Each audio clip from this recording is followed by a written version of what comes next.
And for those of you wishing to do this by the book, here's an exploded diagram with all the torque specifications and the parts to your brake assembly, and also a procedure manual that shows you the steps how to do it.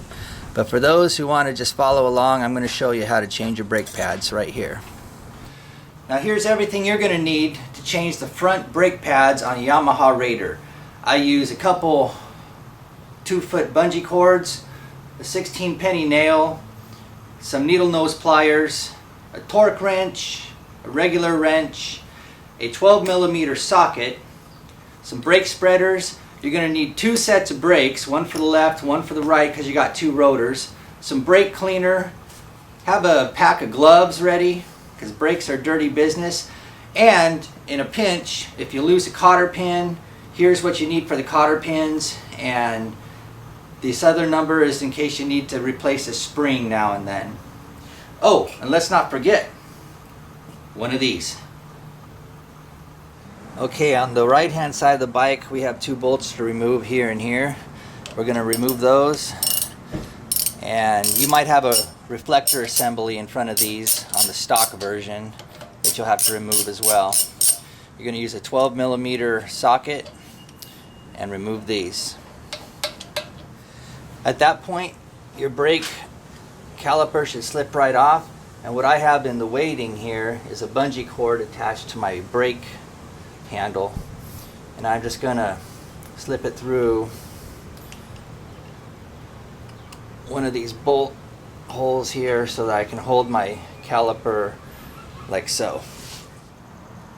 Okay, with your brake caliper suspended, you're going to notice you have 2 brake clips. There's one here and one here. They're hard to see, but aka they're cotter pins, and you're going to want to use some needle nose pliers, or sometimes I use a nail to get those out.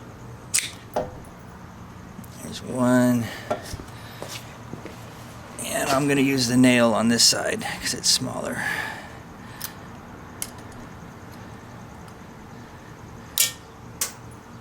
Oops, that's not good. Here's what they are. Here's what they look like. Save them because you can reuse them. Then, with the cotter pins now removed, you can slide this bar out right here, and that's what that looks like. Then we can get to our brake pad spring and remove this piece. I try and keep it kind of in the same direction when I place it on the ground so I don't get it backwards. And once that's out, you can remove your brake pads here.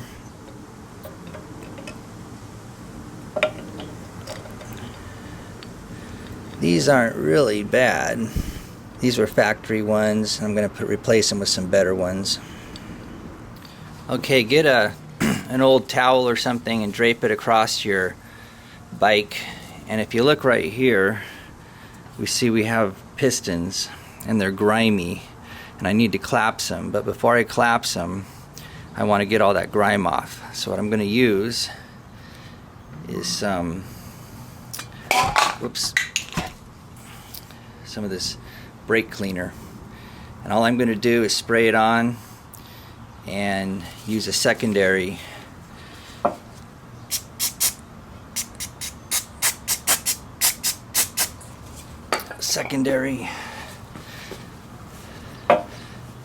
towel to get all that grime out of there. So make sure they're all clean, and remember, everything you do to this side, do to the other side as well. Then get yourself your brake pad you're going to replace the old ones with. These are the ones I'm going to use. They're high performance. Okay, you can see our pistons are nice and clean now, and what we're going to do is get ourselves a brake spreader, because we're going to collapse our pistons before we put the new pads in. So we're going to get our brake spreader, put it over the pistons, and just start turning. And what this will do is push them back into the assembly.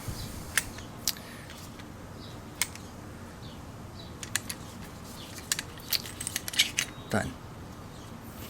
See, they're collapsed now.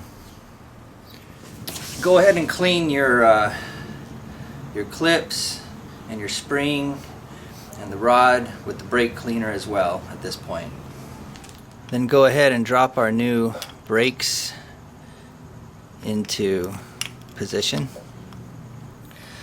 So now we're going to take, using both hands, take your rod, make sure these cotter pin holes are facing upwards to where you're going to be able to get that cotter pin back into them.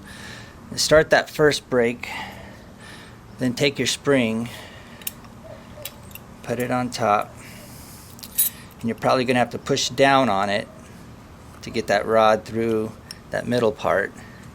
Then with the remainder, your other hand, position the other brake pad to where your rod is back in, like so. Just kind of synchronize it between those 2 points there. Okay, at this point your cotter pin holes should be visible to the top there. We're just going to push those back on. There's one, and there's two. Then we're going to take off our bungee cord holder here and place our brakes back onto our rotor. Then you're going to put back in your brake caliper bolts, and we're going to use our 12mm socket again and a foot-pounds wrench and tighten them to 29 foot-pounds.